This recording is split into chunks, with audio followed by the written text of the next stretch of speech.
What's the meaning of antihistamine?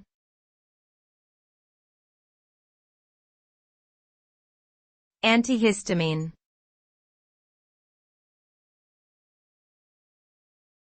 Antihistamine.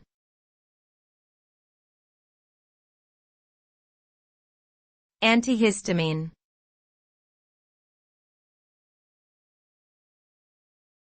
Antihistamine.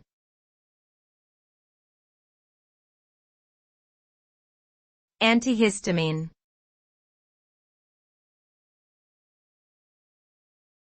Antihistamines are a type of medication that is used to treat allergies.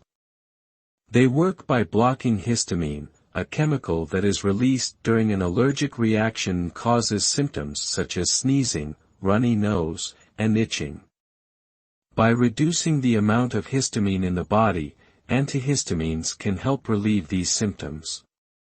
However, they may also cause side effects such as drowsiness, dry mouth, and blurred vision. Antihistamines are available in various forms, including pills, liquids, and nasal sprays, and can be purchased over the counter or with a prescription depending on the strength and dosage.